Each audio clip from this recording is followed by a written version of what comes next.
raisons.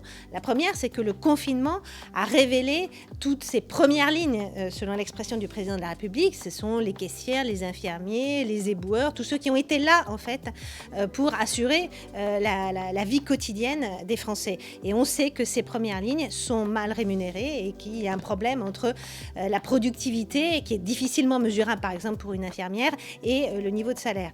Donc, il va falloir revaloriser ces salaires et c'est extrêmement compliqué parce que le gouvernement, et ça c'est la deuxième raison, n'a pas forcément la main. Il l'a dans la fonction publique et on voit bien que les négociations ont commencé avec le Ségur de la santé. Il n'a pas forcément la main dans le privé, en dehors de parler de la question du SMIC. Et là, il y a une réalité statistique qui s'impose, c'est-à-dire que le SMIC français est parmi un des plus hauts niveaux d'Europe.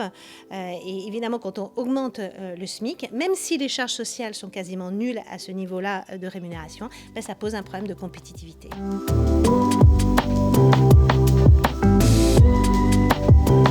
Là, on a vécu sous cloche. On a eu une économie qui a été sous cloche grâce au chômage partiel qui a limité en fait les licenciements massifs. On voit que le gros choc sur l'emploi, il est à venir parce que les mesures de chômage partiel vont s'atténuer progressivement et qu'on risque d'avoir, malgré les prêts garantis par l'État, un nombre important de faillites d'entreprises et avec une remontée très importante du chômage.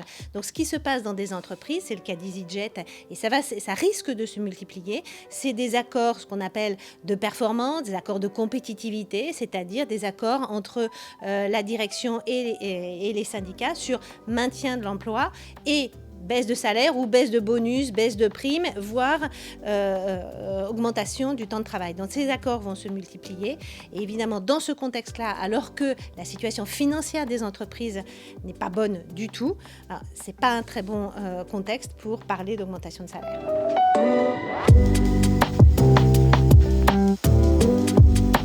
Dans la fonction publique hospitalière, il n'y a pas que la question des infirmiers, il y a évidemment les médecins, il y a les sages-femmes, il y a les brancardiers, il y a tout le personnel soignant.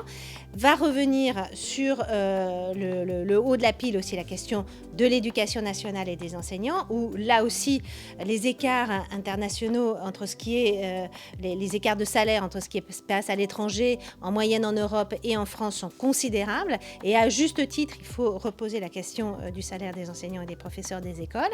Et puis, il y aura évidemment la police, la justice. Donc, ça va avoir un coût considérable sur les finances publiques qui sont évidemment très, très dégradées. Et c'est Gérald Darmanin qui a redit ce matin un déficit public qui approcherait les 11,2% du PIB.